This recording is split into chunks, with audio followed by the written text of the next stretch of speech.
Assalamualaikum warahmatullahi wabarakatuh. Selamat pagi, kembali lagi di program Inovasi Tanpa Batas. Pradi sedang menyaksikan sebuah program spesial yang dirancang khusus untuk menjadi sumber informasi mengenai apa saja yang sedang diupayakan pemerintah kita saat ini dalam upaya menuju Kalimantan Utara yang terdepan. Saya Susan bersama rekan saya Dara Aurora. Pradi sekalian, inilah Respons Kaltara. Masih dari Studio Mini Biro Humas dan Protokol Setda Provinsi Kalimantan Utara yang ada di kantor gubernur ya Mbak Dara. Kali ini ada di edisi 108. Ya, dan seperti biasa Pradi bisa menyaksikan secara online atau secara daring di rumah masing-masing. Silahkan langsung ke Instagram kami di @kaltaraprof atau ke channel YouTube di Humas Kaltara. Dan bagi yang ingin bertanya silahkan langsung ketik di kolom komentar. Betul sekali. Hari ini sudah hampir 10 bulan berlalu sejak terjadinya pandemi COVID-19 di Indonesia. Tentu saja banyak hal yang telah berubah dan banyak memberikan dampak pada berbagai sektor kehidupan. Tak hanya kesehatan, namun juga pada perekonomian, sosial, hingga sektor pariwisata. Ya, dan ini terjadi tidak terkecuali di Kaltara pula. Sekarang sudah memasuki tahun 2021, pandemi COVID-19 belum juga berlalu. Meski demikian, optimisme harus tetap ada. Geliat pariwisata harus terus membaik. Lantas sejauh mana optimisme itu? Inilah respons Kaltara ke 108, Optimisme Geliat Pariwisata Kaltara 2021. Dan untuk membahasnya, kita telah mengundang 2 orang narasumber seperti yang sudah terlihat ya di hadapan Pradi semua. Yang pertama, Kepala Dinas Pariwisata Provinsi Kalimantan Utara, Ahmad Hairani. Selamat datang, Pak. Pagi izin Pak, pakai mic-nya supaya kita bisa dengar suaranya hari ini. Semangat, Pak. Assalamualaikum, selamat pagi. Pagi, semangat Pak ya. Sehat, Pak? Alhamdulillah. Terima kasih sudah hadir. Ya, berikutnya telah hadir juga Ketua Himpunan Pramuwisata Indonesia Kalimantan Utara, Bapak Ivan Kansil. Selamat datang, Pak. Terima kasih, selamat pagi, salam sehat semua. Terima kasih sudah hadir di Pak. Respons Kaltara ya Pak Ivan. Ini Pak Ivan jari jauh nih kayaknya Pak. Masih di Kaltara Masih juga. di Kaltara juga. Baik, terima kasih. Selanjutnya tidak lupa juga kami menyapa rekan-rekan yang media yang sudah bergabung di live streaming. Halo semua. Jangan lupa ya, nanti untuk pertanyaannya silakan langsung diketik di kolom komentar. Betul sekali. Dan juga kepada seluruh Pradi yang sudah bergabung nih Mbak melalui radio, ada melalui Pelita FM Tanjung Selor, Kaltara FM Tanjung Selor, dan Pesona FM Tanjung Palas. Selamat mendengarkan ya Pradi semua. Kita langsung ke pertanyaan kita ya Mbak Dara. Ya, kita langsung saja untuk membahas mengenai sektor pariwisata nih Pak, memasuki tahun 2021 ini mungkin bisa dibeberkan program-program apa saja nih Pak yang ada di Pemprov Kalimantan Utara khususnya di bidang pariwisata. Nah, terima kasih Mbak. Salam semua untuk yang pemirsa di Kalimantan Utara. Memang kita untuk tahun 2021 ya tadi ya. 2021 ada beberapa kegiatan memang dari pariwisata. Kita telah mengusulkan juga beberapa event untuk menjadi kalender of eventnya nasional ke Kementerian Pariwisata. Itu ada dari Bulungan itu 1 musik alam, dari Tarakan ada 2, Irau Tengkayu sama dengan Gawas Dumut, dari Nunukan ada Acok Londaya dan Irau Agabak, dan dari Malinau ada Irau Malinau. Ada 6 yang kita usulkan ke kementerian. Nanti itu akan menjadi dikoreksi oleh kurator mereka, yang mana yang akan nanti dimasukkan dalam kalender nasional daripada Kementerian Pariwisata. Kalau kemarin tahun 2020 kita juga sukses melaksanakan walaupun pandemi COVID-19, di mana kita harus melaksanakan dengan protokol yang ketat. Itu adalah Gawas Dumut dan musik alam. Dan alhamdulillah itu sukses dilaksanakan walaupun kita sudah merubah kegiatannya yang biasanya kegiatan langsung itu adalah dengan istilah hybrid sekarang itu dengan penonton terbatas, dan itu disiarkan melalui virtual gitu yang lainnya kan, dan alhamdulillah kita sudah melaksanakannya. Kemudian kita juga ada beberapa kegiatan yang lainnya. Kita di 2020 itu kita juga melaksanakan kegiatan-kegiatan pembinaan ke sumber daya manusia.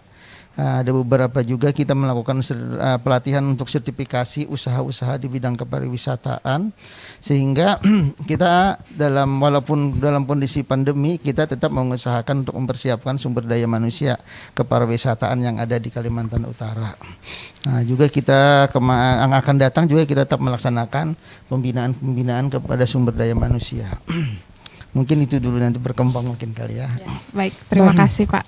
Berarti pandemi COVID-19 ini Pak, seberapa besar sih dampaknya terhadap pariwisata Kalimantan Utara, khususnya di tahun kemarin ya Pak, 2020. Walaupun beberapa event sukses ya Pak dilaksanakan, tapi mungkin ada dampak yang sangat terasa lah di sektor pariwisata. Bisa dijelaskan memang Pak? Kalau sektor pariwisatanya yang untuk di tempat-tempat wisata, kita memang kan belum banyak yang diusahakan oleh orang-orang pengusaha gitu. Tapi kita kebanyakan itu adalah dikelola oleh pemerintah. Jadi tidak dampak untuk yang ke sana tidak terlalu. Cuma mitra-mitra pariwisata yang banyak terdampak. Ada perhotelan, ada restoran, juga ada itu yang kreatif itu kan, ada kuliner juga, itu sangat-sangat terdampak sebenarnya pada saat awal-awal dari pandemi, karena kita ada pembatasan. Nah, kemudian setelah ada kegiatan new normal, kita alhamdulillah kegiatan mulai bergeliat kembali, sehingga pengusaha-pengusaha yang di bidang kepariwisataan mulai bisa bergerak kembali, hotel-hotel mulai terisi, restoran-restoran mulai buka, dan alhamdulillah yang sebahagian udah dirumahkan bisa bekerja kembali dengan walaupun masih terbatas gitu kan. Terima kasih. Iya, Mbak Dara tadi sudah dijelaskan sedikit tentang kondisi pariwisata di Kalimantan Utara khususnya untuk 2020-2021. Nah, itu dari kacamata pemerintah provinsi. Nah, kemudian kita ke Ketua Himpunan Pramuwisata Indonesia nih, Pak Ivan. Terima kasih Pak Ivan sudah hadir ya sekali lagi. Pak, ini sudah tahun 2021, tapi kita sedikit flashback ya. Dan mungkin bisa dijelaskan sedikit untuk pradi-pradi yang tidak familiar nih Pak dengan HPI ya, kalau disingkat ya. Mungkin bisa jelaskan sedikit HPI ini tentang apa, menaungi apa saja kegiatannya, dan kemudian bagaimana memandang pariwisata di 2020 kemarin waktu kondisi pandemi ya baru dimulai. Silakan Pak. Ya, terima kasih.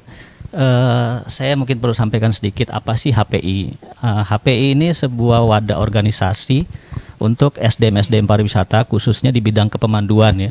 SDM-nya Pak ya? Iya, sumber daya manusianya di bidang kepemanduan. Jadi kita ini orang-orang bisa dikatakan duta besar bangsa yang bertugas di lapangan, orang-orang yang melayani wisatawan, orang-orang yang berwisata ke destinasi, ke objek wisata ya. Kita ini orang-orangnya, Himpunan Pramuwisata Indonesia yang ada di 34 provinsi dan salah satunya ada di Kalimantan Utara.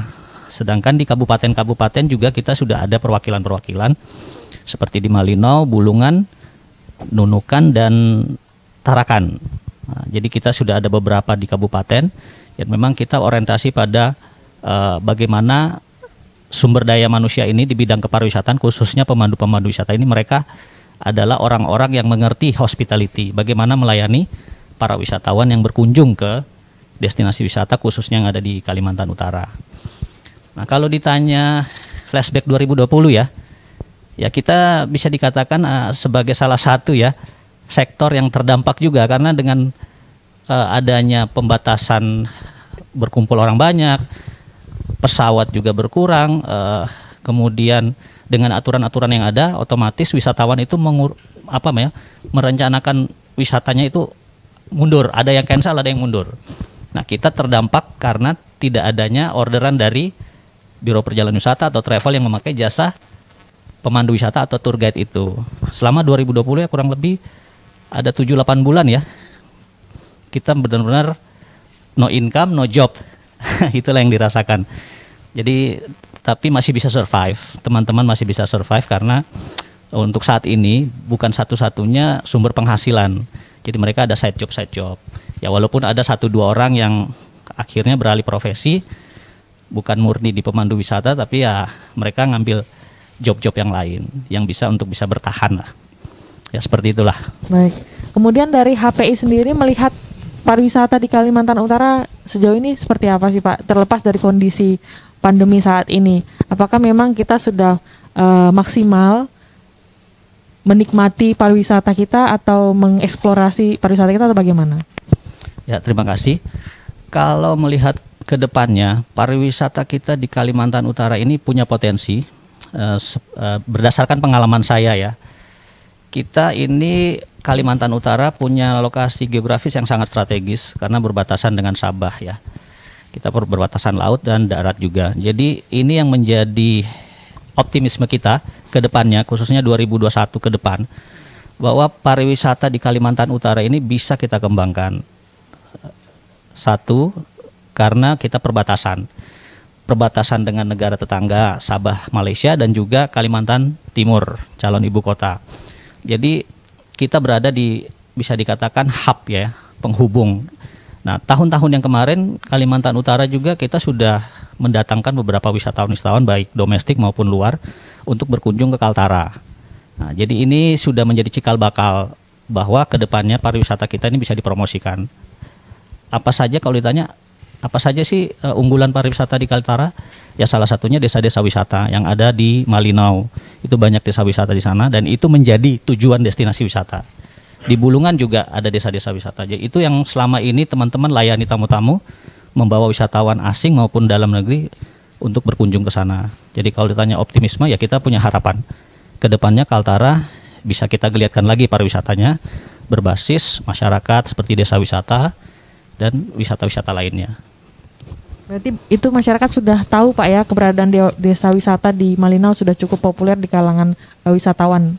Benar. Domestik, khususnya domestik atau ada juga mancanegara nih Pak? Ya, untuk saat ini desa-desa wisata khususnya yang di Malinau ya, desa wisata, salah satu desa wisata unggulan kita di Kaltara itu adalah desa wisata Setulang. Itu sudah internasional karena mereka secara reguler pernah beberapa kali sudah menerima tamu-tamu asing ya, khususnya dari Eropa. Berwisata sana bukan cuma sehari 2 hari ya. Ya, setiap tahun mereka terima wisatawan-wisatawan asing, dan kita juga yang dari Asia seperti Singapura sudah ada juga yang ke sana. Cuman memang untuk segmen kita domestik ini desa wisata itu kurang diminati ya bagi wisatawan domestik. Tapi inilah tantangan bagi kita semua, bagaimana mempromosikan desa wisata itu untuk layak dikunjungi. Nah, ini yang kita lihat sendiri, nggak jauh-jauh di Bulungan juga seperti desa Metun Sajau, desa Trasnawang itu sudah pernah dikunjungi oleh wisatawan-wisatawan, dan kami teman-teman HPI turut melayani mereka, membawa mereka seperti 2-3 tahun yang lalu tuh Cruise the World, salah satu cruise premium besar di dunia, pernah masuk ke Bulungan. Dengan speedboat mereka masuk ke sana dan mengunjungi desa wisata. Apa yang mereka lihat di sana ya, atraksi-atraksi, budaya, seni, itu menjadi daya tarik tersendiri untuk destinasi wisata yang ada di Kaltara.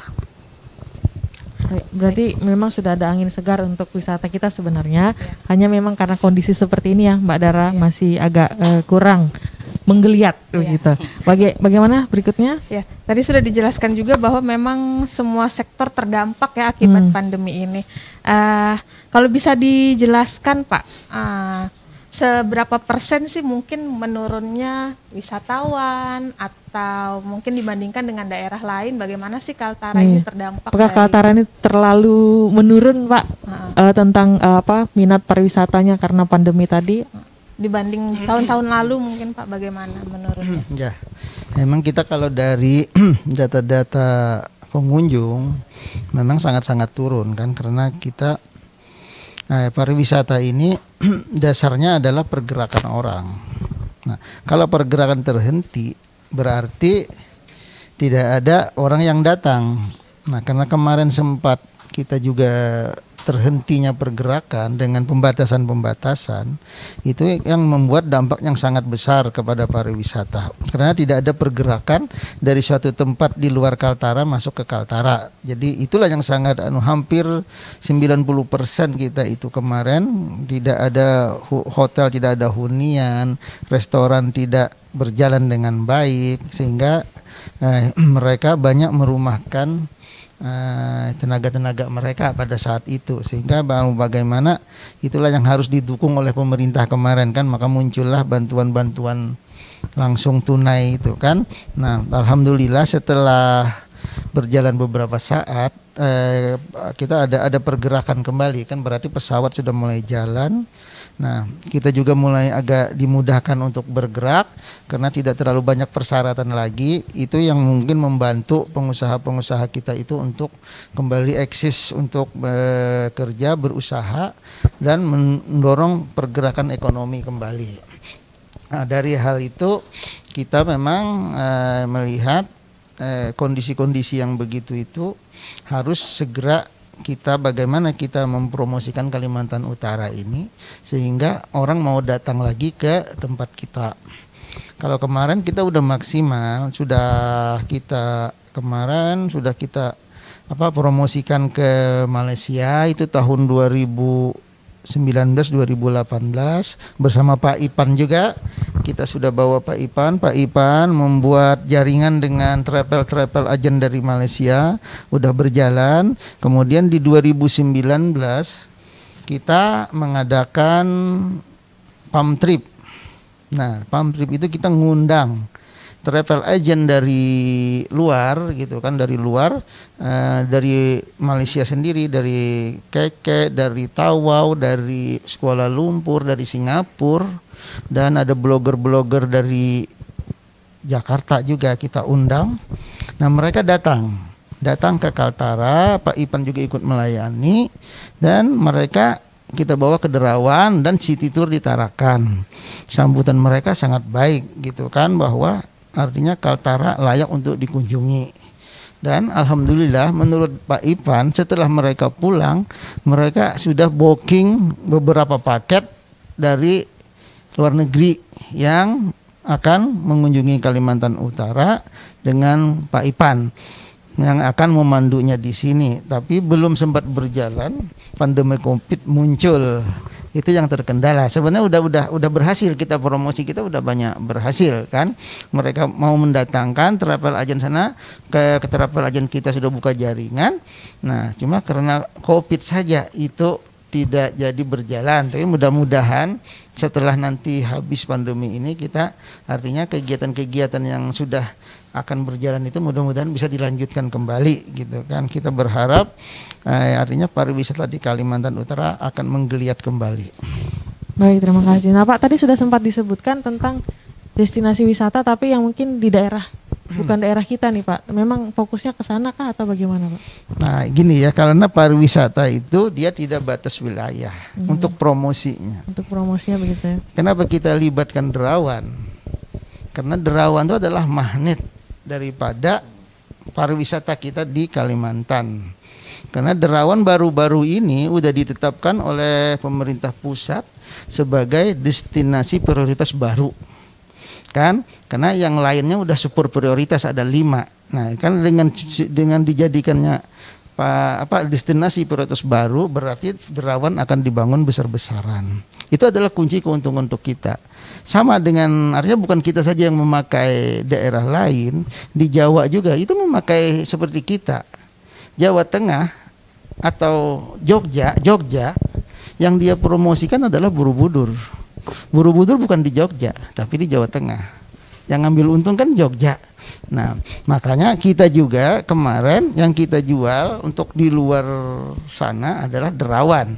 Tapi mereka dengan travel agent kita akan diputar sebelum ke Derawan atau pulang dari Derawan akan diputar ke destinasi yang ada di Kalimantan Utara. Jadi itu adalah cuma untuk menjualnya saja dulu kan dengan suatu paket ya, Pak, ya kan untuk mengikutkan pariwisata di tempat kita. Baik, berarti ada strategi di balik itu semua Pak ya, tidak semata-mata hanya mempromosikan daerah wisata di tempat lain. Baik.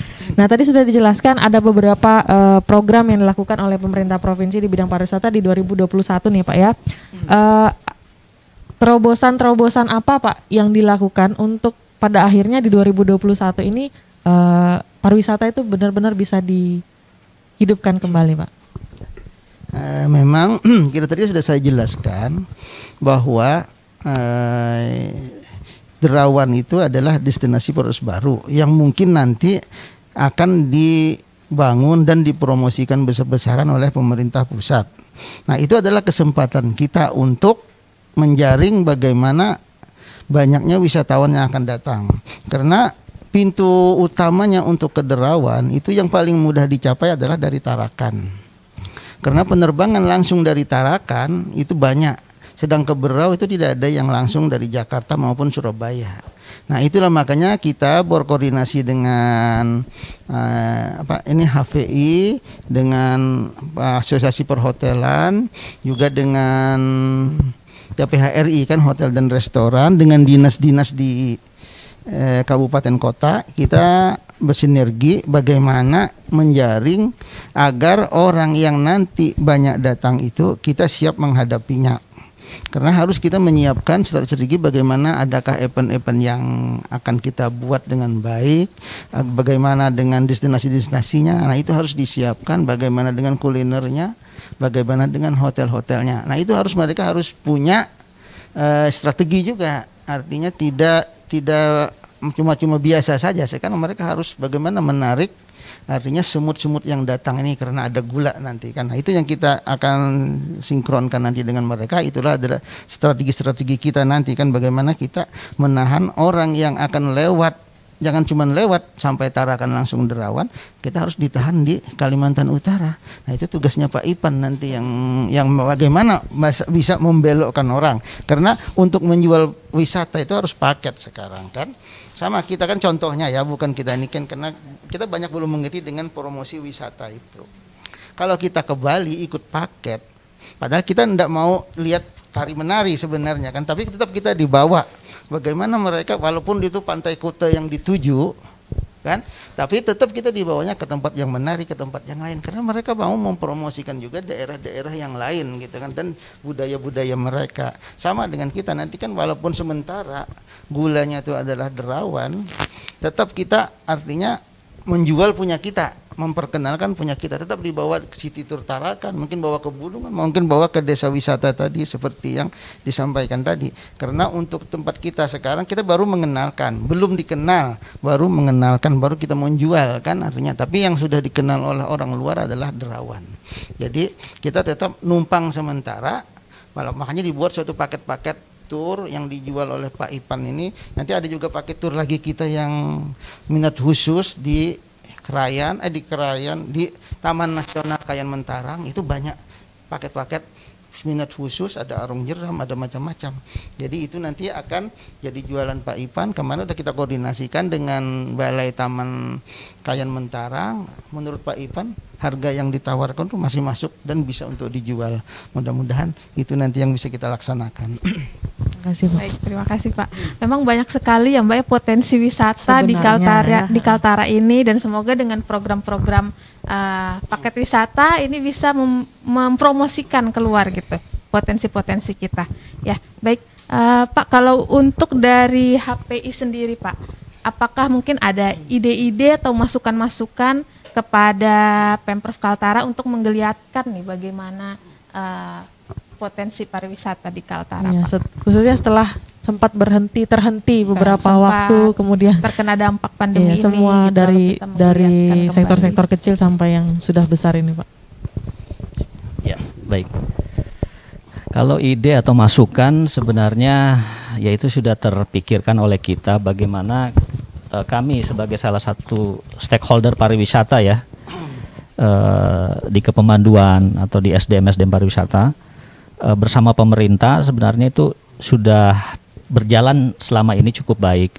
Salah satu contoh di masa pandemi kemarin 2020 kami dari HPI bersama asosiasi pariwisata yang lain, Astindo, bersama pemerintah Provinsi Kalimantan Utara dalam hal ini Dinas Pariwisata turut memfasilitasi diadakannya sertifikasi untuk para pelaku usaha di pariwisata. Jadi ada di bidang tour guide, tour leader, ticketing officer, dan juga tour konsultan. Nah, itu 2020 kemarin sudah terlaksana. Jadi itu salah satu ide-ide yang mengisi kegiatan pandemi kemarin karena kita less job. Jadi akhirnya itu terlaksana berkat juga fasilitasi dari pemerintah provinsi kita, Dinas Pariwisata, akhirnya tersertifikasilah kurang lebih ada sekitar 80 orang SDM pariwisata yang ada di Kaltara, termasuk ada yang dari Nunukan, Tarakan, dan juga dari Bulungan. Nah, untuk 2021 ini kita harus optimis ya, sesuai dengan temanya ya, atau berharapan, punya harapan, karena saya pikir sarapan saja tidak cukup tadi pagi. Kita perlu punya harapan yang besar bahwa sektor pariwisata harus bangkit. Tidak ada pilihan lain, harus bangkit, dan caranya ya kita harus berkolaborasi. Dan saat ini ya harapan kita kepada pemerintah daerah, dalam hal ini Dinas Pariwisata, mari kita berkolaborasi lagi seperti yang sudah dilakukan di waktu-waktu dulu. Bagaimana kita melakukan networking dengan pelaku-pelaku pariwisata yang ada di luar, seperti di Sabah, Malaysia, dan sebagainya. Kita membuat sebuah kegiatan-kegiatan yang membangkitkan jiwa semangat untuk berwisata kembali dengan cara yang baru, adaptasi baru. Dan saya yakin di Kaltara kedepannya kita masih punya potensi-potensi yang sama sekali belum banyak diketahui. Inilah tugas kita bersama, dalam hal ini pemerintah juga, untuk membuka akses, memberi kesempatan untuk kita bisa mengunjungi destinasi-destinasi itu, mungkin salah satunya dengan pengenalan objek wisata atau destinasi wisata yang biasa kita sebut dengan fam trip ya, family session trip, itu ke beberapa destinasi wisata yang ada di Kaltara seperti di Bulungan, Malino, Nunukan, juga di KTT, itu punya objek wisata semua. Cuman memang saat ini belum terekspos ya, belum benar-benar dikelola dengan baik. Nah, ini pemerintah daerah di setiap kabupaten juga perlu memikirkan bagaimana ini. Kalau mau dijual harus ditata dengan baik dulu. Nah, itu saja mungkin ide-ide yang bisa kita sarankan. Ke depannya kita berkolaborasi lagi, mengunjungi objek-objek wisata dengan para pelaku-pelaku usaha di daerah untuk bisa mempromosikan itu. Baik Pak Ivan, terima kasih ya. Kita akan lanjutkan perbincangan kita, tapi kita akan jeda sesaat Pak. Jangan kemana-mana, Pradi, tetap di Respons Kaltara.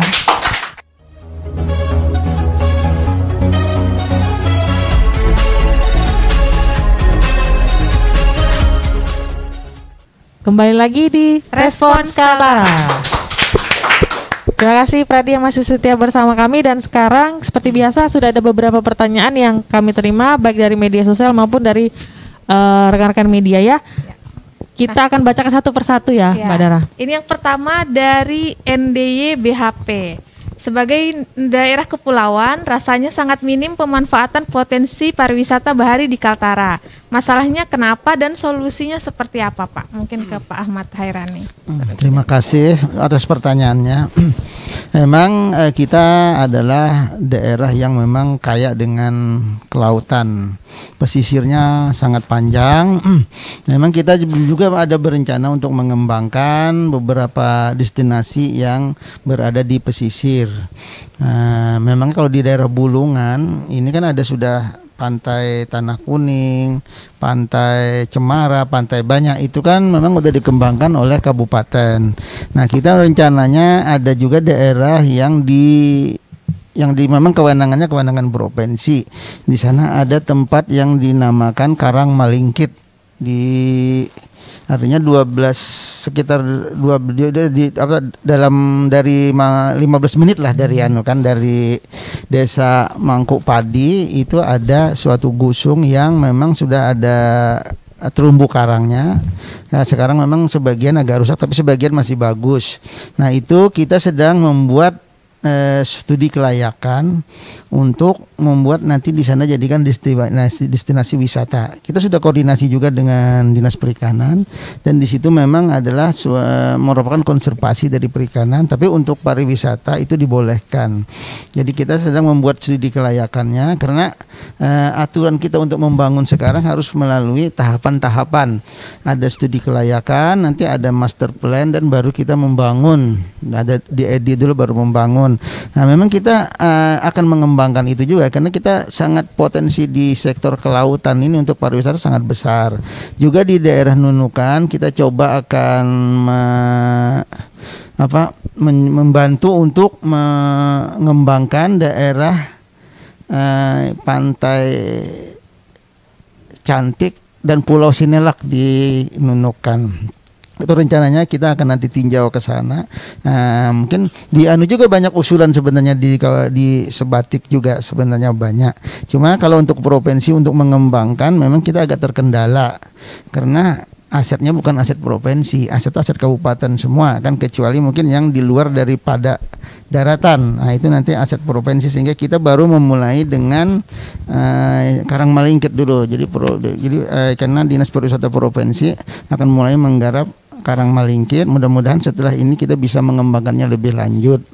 Jadi untuk yang kelautan tetap kita prioritaskan. Cuma kendala kita tadi adalah itu, karena aset bukan aset provinsi, aset adalah aset kabupaten kota.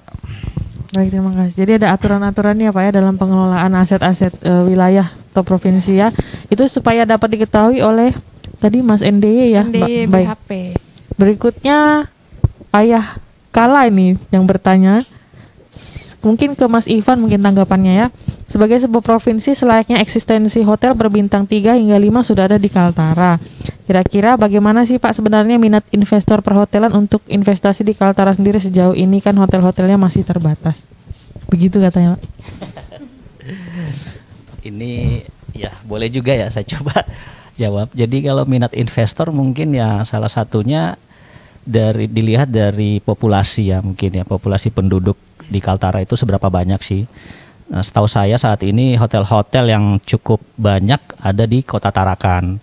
Cuman memang yang berskala bintang 3 ke atas itu baru beberapa saja. Tapi yang saya dengar terakhir di ibu kota sendiri Tanjung Selor kan sudah ada hotel bertaraf bintang 3 ya. Jadi itu sudah menjadi salah satu penyemangat lah untuk Kaltara ke depannya. Investor-investor ini sudah bisa melirik bahwa Kaltara lah, dengan luas daerah kita yang cukup besar, sebenarnya sektor perhotelan ini bisa menjadi salah satu alternatif pengembangan ke depannya. Kalau ada event-event memang yang dibutuhkan ada hotel-hotel yang berkualifikasi bertaraf bintang ke depannya. Saya pikir ya kalau pemerintah membuka pintu mengundang investor, khususnya seperti yang dari kemarin nih hasil Femtrip 2019 itu ada pengusaha-pengusaha yang memang mereka berminat untuk melihat bahwa Kaltara ini bisa dijadikan salah satu tempat untuk berinvestasi di sektor pariwisata, salah satunya perhotelan, di samping yang kegiatan bisnis yang lain. Ya, jadi memang ada potensi. Cuman memang ya harus didukung oleh regulasi yang memudahkan investor itu sendiri bisa berusaha di sini di Kaltara. Baik, terima kasih. Nah, itu komen dari pelaku pariwisatanya langsung ya Pak, ini di lapangan kan. Kemudian kalau dari regulasinya sendiri Pak mungkin bisa ditanggapi.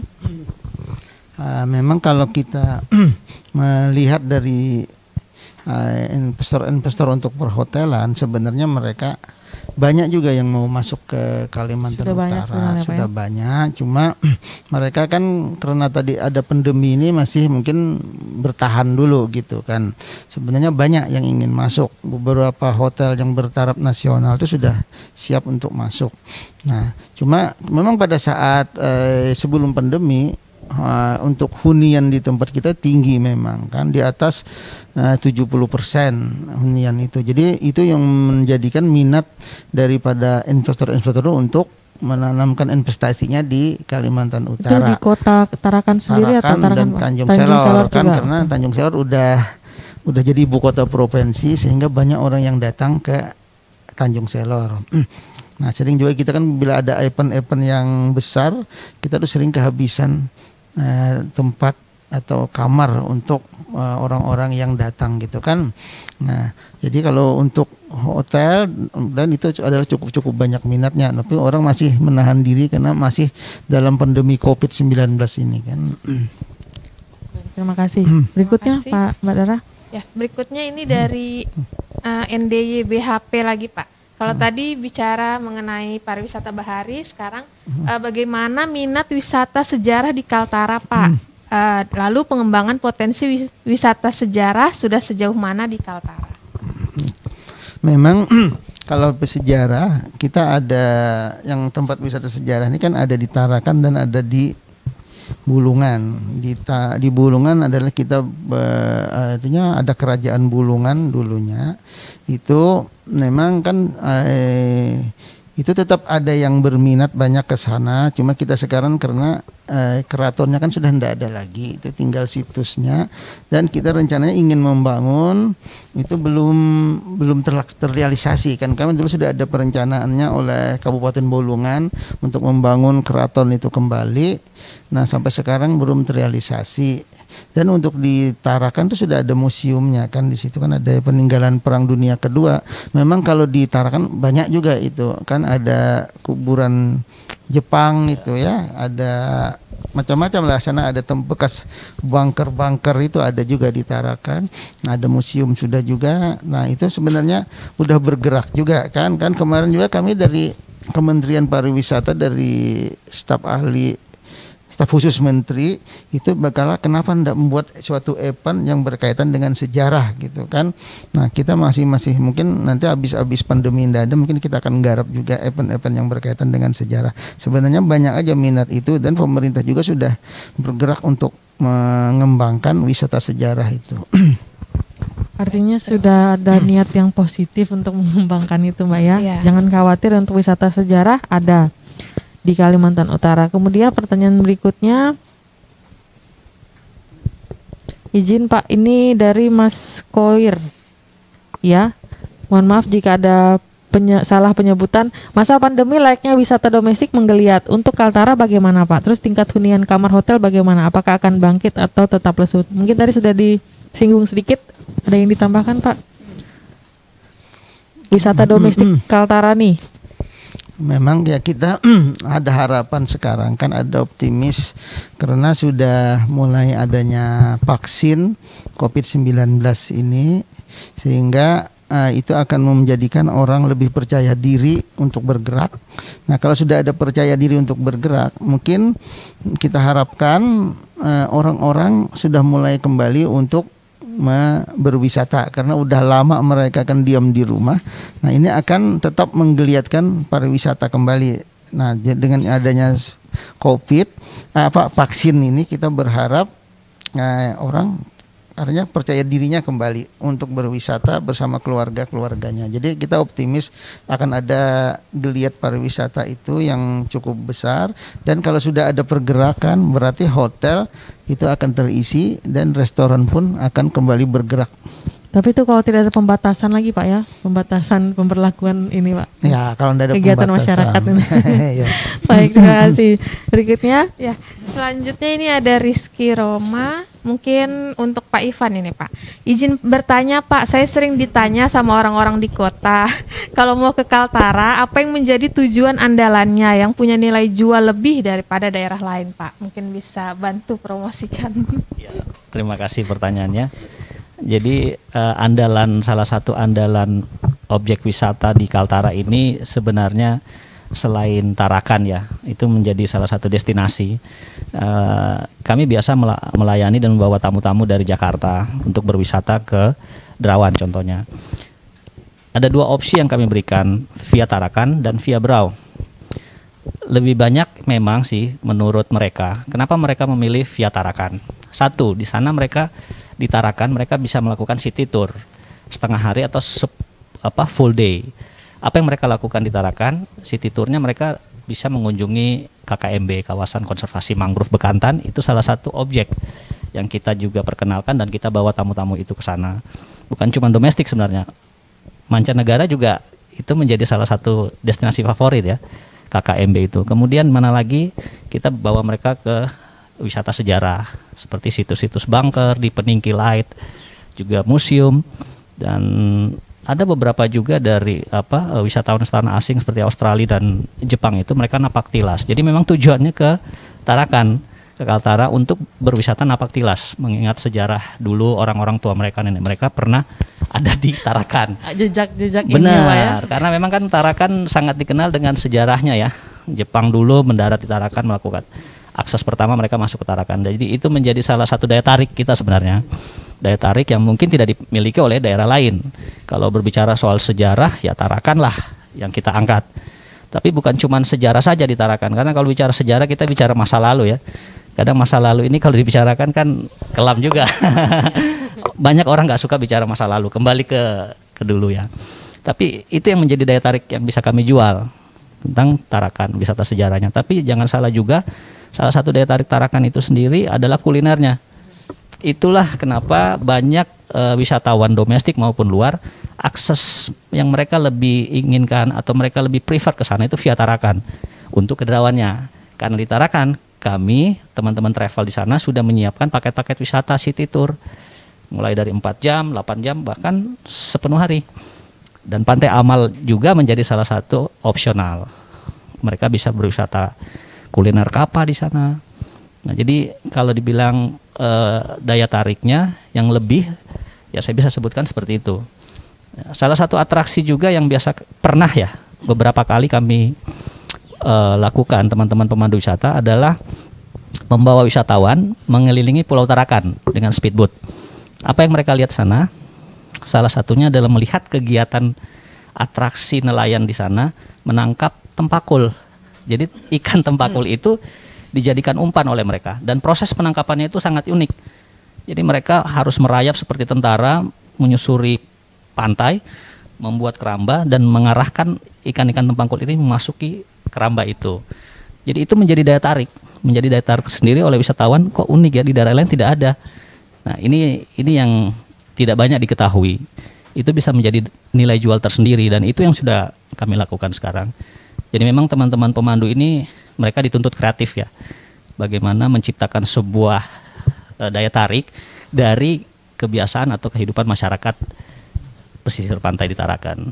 Baik, terima kasih. Artinya sebenarnya mungkin untuk masyarakat di sekitar itu sudah hal yang biasa, tapi untuk orang-orang luar itu hal-hal yang unik yang harus dipertahankan ya. Dan ini bisa jadi nilai jual kita di sektor pariwisata ya Pak. Nanti saya bisa bawa kalau mau coba. Iya, kita aja belum pernah lihat ya Pak ya. Iya. Baik, nah itu saya sekalian menambahkan ini juga ada tambahan tadi dari Rizky tadi Mbak ya. Iya. Rizky yang dia tahu hanya Pantai Amal lama sama Amal baru, katanya bosan. Nah kemudian oleh dari Kaltara selain Milo dari kota sebelah ini katanya Pak. Dari negeri sebelah. Dari sebelah ya. Saya tidak sebutkan kotanya ini ya Pak ya. Sebenarnya kuliner yang oleh-oleh khasnya gitu. Mungkin ada ya. Pak. Ya memang tidak dipungkiri produk luar itu memang banyak ditarakan dan itu menjadi salah satu alternatif selain produk lokal. Tapi di Kaltara sendiri khususnya Tarakan ya sebagai pusat belanja bagi wisatawan yang ingin membeli souvenir ataupun makanan, selain yang disebutkan tadi susu ya, makanan atau kemasan produk-produk luar itu di Tarakan itu banyak sebenarnya hasil UMKM yang sudah dijual di toko-toko, bahkan di UMKM Center. Pemerintah Kota Tarakan sudah menyediakan UMKM Center untuk produk-produk lokal. Jadi contohnya seperti amplang. Amplang itu ada dari ikan tenggiri, ikan bandeng, itu sudah dalam bentuk kemasan. Jadi oleh-oleh produk lokal itu sudah ada seperti emplang, terus kemudian ikan pipih ya, ikan tipis kerupuk. Nah itu banyak dijual. Jadi hal-hal seperti itu, produk-produk UMKM itu sudah banyak di toko-toko yang juga menjual Milo. Jadi mereka sudah dengan mudah didapatkan. Selain seperti kepiting soka, itu sudah oleh-oleh tangan juga bisa dibawa berangkat dalam bentuk bahan beku atau sudah jadi. Baik, itu jadi masukan buat Mas Rizky. Nanti kalau ada yang nanya lagi, ada beragam produk ini ya, seafood ya Pak ya. Yang sudah bisa yang dikemas kemudian bisa dibawa pulang. Pertanyaan berikutnya kita ke Pak Haryani. Berbicara infrastruktur pendukung pariwisata, adakah pengembangannya di 2021 ini Pak, terutama dari Pemprov Kaltara, dari Muklisin Pengiran? Memang ya infrastruktur pariwisata ini kan banyak kan, selain destinasinya kan harus ditunjang dengan aksesnya, accessibility-nya. Nah, akses ini kan memang kita tuh ada terbentur memang kebanyakan. Kalau untuk jalan yang dikelola oleh APBN dan provinsi, artinya kita dari selain Tarakan, artinya dari Tanjung Selor sampai ke perbatasan itu udah mulai bagus. Nah, cuma ada kendala kita yang dari jalan-jalan provinsi ini yang menuju ke tempat-tempat destinasi wisata itu sendiri.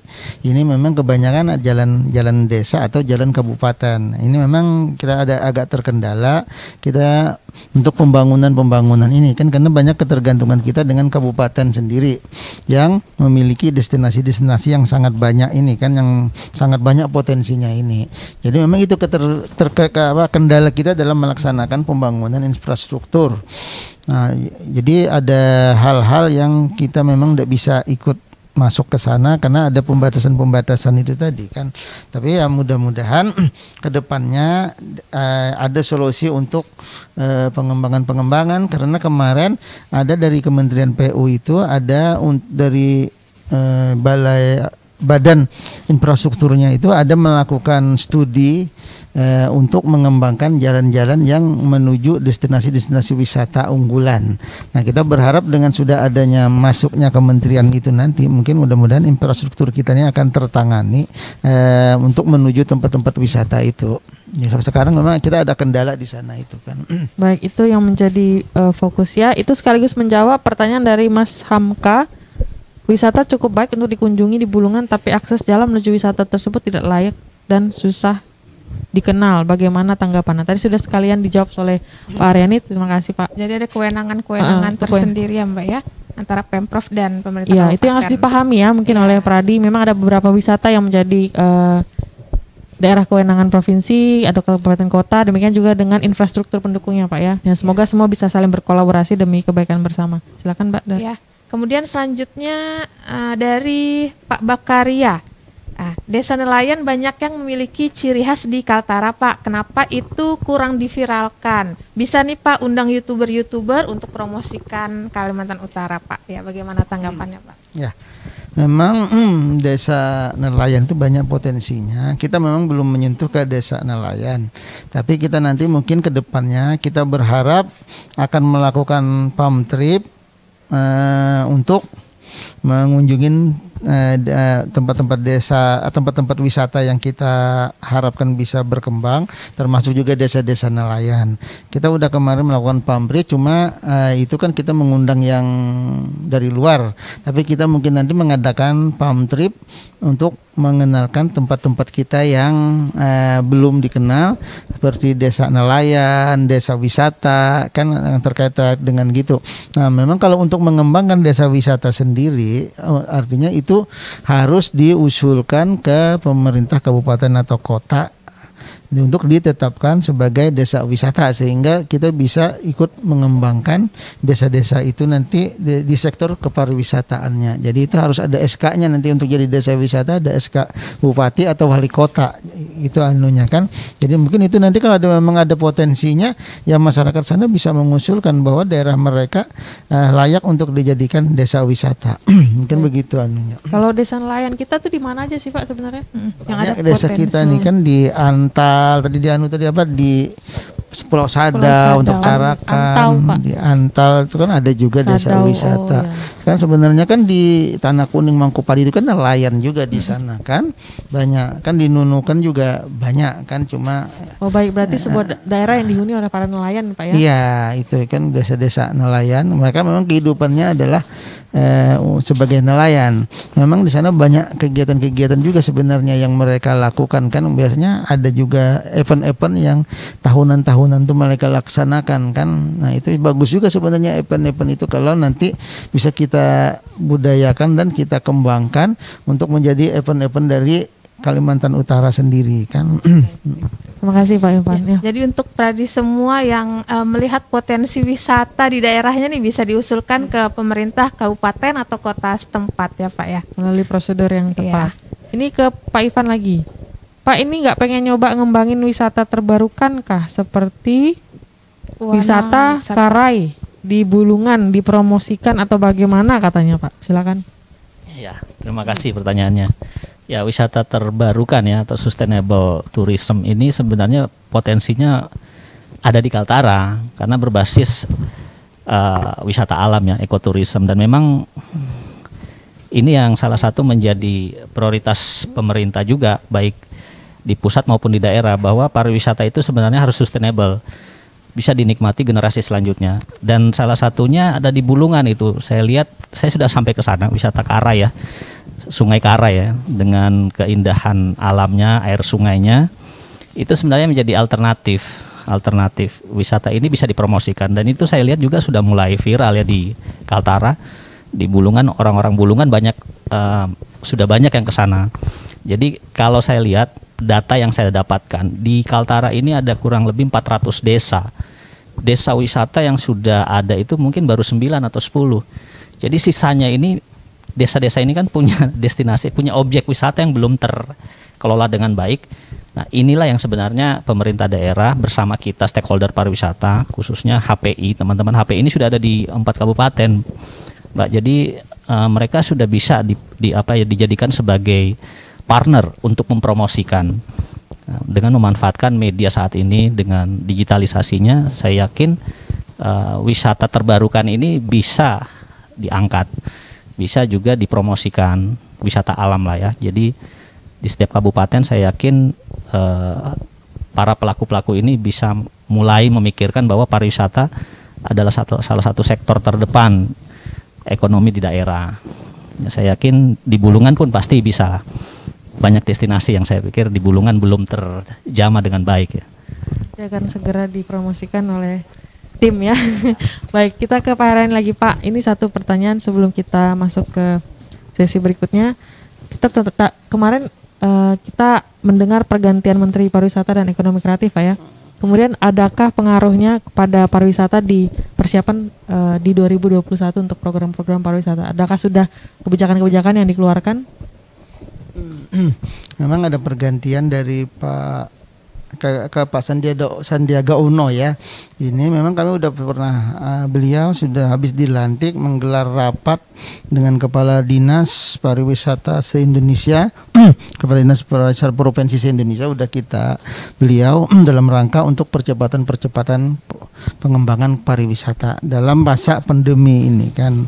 Nah, memang kita belum ada yang juga kan gerakan beliau memang kan meneruskan yang ada sementara ini mungkin di awal-awal tahun ini, karena kita punya anggaran juga masih belum direalisasikan. Kita ada anggaran dekonsentrasi dari Kementerian Pariwisata untuk Dinas Pariwisata Kalimantan Utara sebesar 2.770.000.000. Nah, itu mungkin karena udah pergantian menteri jadi masih digodok juknisnya. Nah kan juknisnya mungkin nanti yang ikut di sini adalah Pak Sandiaga Uno. Nah, kan mungkin karena ada perubahan itu, jadi sementara kegiatan ini belum bisa dilaksanakan. Jadi kita baru kemarin dikasih tahu bahwa kita dapat anggaran sekian. Nanti kegiatannya itu nunggu juknisnya. Juknisnya kan karena pergantian menteri agak tertahan. Memang. Jadi kita berharap artinya kegiatan-kegiatan yang dari kementerian bisa cepat berjalan kan untuk menunjang kegiatan-kegiatan selanjutnya. Nah, juga kami dalam hal untuk pengembangan kepariwisataan untuk mendukung kegiatan daripada HPI ini juga kita sebenarnya ada informasi juga. Kami udah beberapa kali ketemu dengan Dinas Pariwisata Berau, bagaimana kita artinya kerjasama untuk mengembangkan artinya pariwisata Tarakan, Bulungan dan Berau. Itu udah ada kita mau buat nantikan kerjasama yang baik, karena jangan sampai ada terjadi nanti kendala-kendala seperti yang sekarang.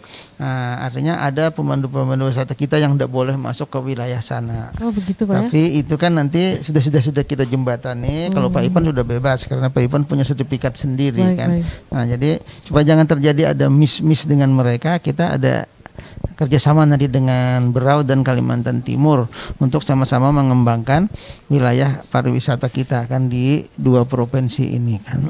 Baik, jadi supaya kesan yang tidak muncul adalah rebutan wilayah gitu Pak ya. Benar-benar. Jadi sudah disepakati bersama gitu Pak ya? Ya, itu ya kemarin pemerintah provinsi kita, Dinas Pariwisata sudah memfasilitasi kita juga ya, jadi API dan ASITA sebagai pelaku di lapangan menjual paket wisata, dan HPI adalah pemandunya atau tour guide-nya.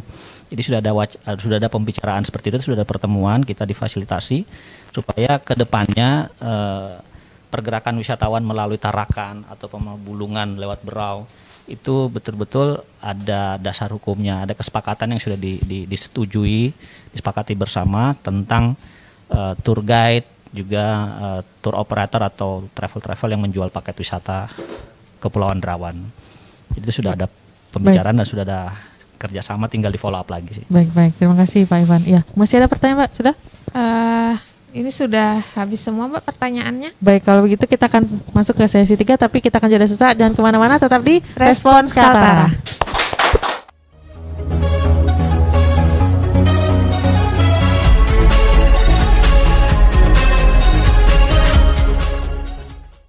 Kembali lagi di Respons Kaltara. Ya, demikianlah tadi beberapa pertanyaan sudah terjawab.